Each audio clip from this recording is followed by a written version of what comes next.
Brest, Belarus, wasn't roaring yet. It was waiting. The kind of silence that only boxing creates, where anticipation settles into the bones of the crowd long before the first punch is thrown. Lights washed over the ring, reflecting off the canvas like a frozen stage, and for Dzianis Salotskikh, this wasn't just another bout. This was the crossing point between what he had been and what he was about to become. Years of amateur battles, European championships, international tournaments, all of it had been preparation for this moment, his professional debut, in front of his own people. But boxing, in its ruthless honesty, never respects narratives. Across the ring waited Immanuel Josef, a man forged far away from Belarusian expectations, carrying scars, lessons, and victories earned the hard way. Josef didn't arrive with hype. He arrived with experience. The kind that turns chaos into opportunity. Former Namibian champion, continental belts. Previous IBA nights, where blood, cuts, and scorecards had already tested his resolve. This was not the type of opponent chosen to ease a debutant into the pro ranks. This was a test by fire, and deep down, everyone knew it. As introductions echoed through the arena, flags waving, national pride hanging thick in the air, the contrast was unmistakable. Youth versus survival, ambition versus adaptation, home soil versus foreign resilience. Salotskikh stood still, eyes fixed, absorbing every sound. Josef moved with calm detachment, conserving energy, reading the environment like a seasoned traveler, stepping into unfamiliar territory. The ring announcer's voice rose, names were called, and with each syllable, the distance between theory and reality collapsed. This wasn't an amateur tournament anymore. There were no head guards, no forgiving rhythms, no space for hesitation, only the unforgiving geometry of the ring, and the truth waiting inside it. As the referee gave final instructions, both men leaned in, eyes locked, the language of fists replacing words. One chasing validation, the other protecting momentum. When the bell finally rang, it wasn't just the start of a fight. It was the moment destiny stopped negotiating. From the opening seconds, the difference was subtle but undeniable. Salotskikh stepped forward the way ambitious fighters do, shoulders loose, lead hand extended, testing reactions, trying to assert control through initiative. Josef didn't rush. He never does. His feet slid just enough to stay balanced, his guard compact, eyes flicking between chest, shoulders, and hips, reading intentions before they became actions. The first real exchange came quietly, almost politely, and then Josef snapped a straight right hand down the middle with surgical precision. It wasn't thrown with malice, it was thrown with certainty. Salotskikh felt it immediately, not just on his chin, but in his understanding. This was the professional game. Every mistake arrives with interest. The Namibian veteran began setting traps, allowing the Belarusian to touch first, then countering over the top. Orthodox versus southpaw creates angles amateurs often underestimate, and Josef exploited them with patience. Jabs to disrupt rhythm. Right hand splitting the guard. Body shots that didn't look dramatic, but drained energy silently. Salotskikh responded with composure, refusing to retreat into panic. He kept his posture, continued edging forward, showing heart. But heart doesn't close distance by itself. Experience does. The crowd noticed. Not loudly, not yet, but with shifting tension. Each counter from Josef was a reminder that ring IQ doesn't announce itself. It reveals itself. Still the debutant pressed, landing touches, scoring moments, proving he belonged in the ring. But the narrative of the round belonged to Josef's control. As the bell ended the opening stanza, both corners saw the same truth from different angles. Salotskikh's team saw courage and promise. Josef's corner saw opportunity, unfolding exactly as planned. The second round carried a different energy. Salotskikh understood now. Passivity would cost him rounds. He began stepping in behind his jab, committing more fully to combinations, trying to turn momentum through volume and forward pressure. Josef welcomed it. This was the rhythm he thrived in. Counterfighting requires confidence not just in timing, but in composure under fire. And Josef had built his career in exactly these moments. As Salotskikh threw to the body, Josef responded upstairs. As combinations extended, counters sharpened. Then, in a split second that changed everything, their heads came together. No intent, no malice, just geometry and speed colliding. The impact was sickening.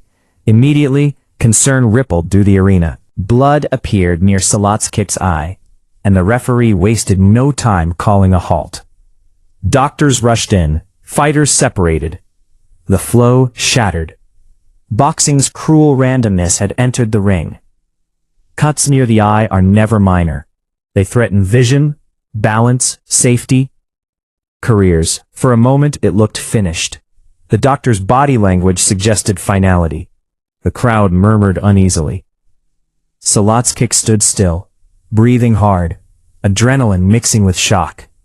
Josef waited in a neutral corner, expression unreadable, déjà vu looming large. This exact scenario had followed him before. And then unexpectedly the fight resumed. Relief mixed with uncertainty. The rules allowed it, barely. But now the contest had fundamentally changed. This was no longer a technical chess match. This was a damaged fighter trying to survive and adapt under pressure. When action resumed, Josef immediately adjusted. Experience teaches fighters how to process chaos quickly. He noticed the way Salotskikh guarded the injured eye, the slight hesitation when stepping into range, the subtle change in posture. Injuries reveal themselves whether fighters want them to or not. Josef began placing his right hand with intent, not recklessness. Straight shots, precise placement, calculated follow-ups. Salotskikh, to his credit, stayed brave. He pressed forward, trying to mask vulnerability with aggression, landing body shots, forcing exchanges, but fighting with compromised vision is like navigating a storm with half a map. Each second demanded more concentration, more energy, more will. The crowd sensed the danger now. Cheers turned into anxious gasps. Another exchange brought another collision near the damaged area, and the cut worsened visibly. Blood told the story louder than commentators ever could. The referee watched closely. The doctor hovered. Every landed punch felt heavier because of what might come next. This wasn't stubbornness. It was identity. A professional debut on home soil doesn't allow easy exits. When the round finally ended, exhaustion met uncertainty. 2 rounds gone. The fight hanging by a thread. In the corner, Salotskikh's team worked frantically, trying to control damage that doesn't obey instructions. Pressure, towels, ice, all fighting a losing battle against gravity and blood flow. Advice came rapid fire. Protect the eye, choose shots carefully, stay composed. Across the ring, Josef's corner was calm. They'd seen this before. Their message was simple. Stay smart, stay accurate. Don't force it. The difference in tone said everything. One corner clinging to possibility, the other managing inevitability.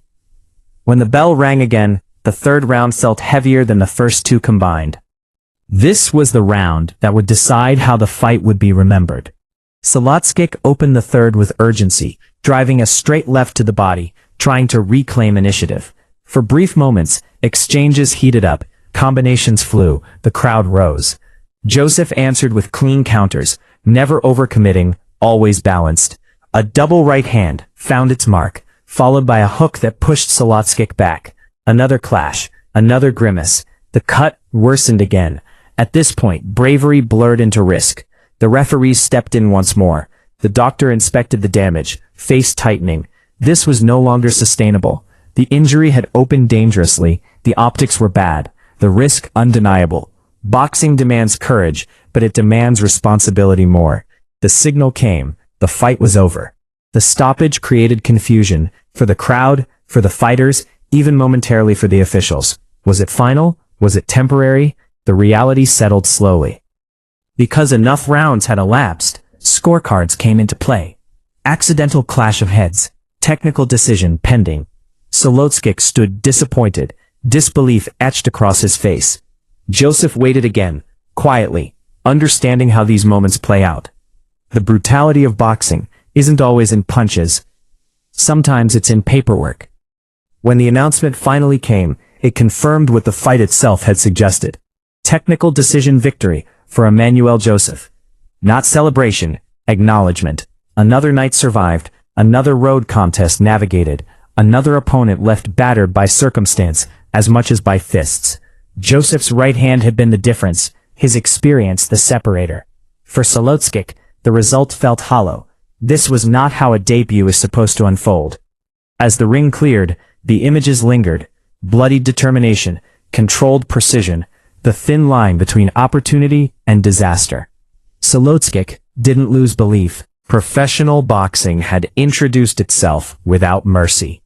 Josef, once again, left foreign soil with validation, proving adaptability matters as much as power. This fight won't be remembered for knockdowns or highlight reel finishes. It will be remembered as a reminder. Boxing doesn't promise fairness, it promises truth. On this night in Brest, experience met ambition, and chaos chose the outcome. One man advanced, one man endured, and the sport remained what it has always been: unforgiving, beautiful, and brutally honest.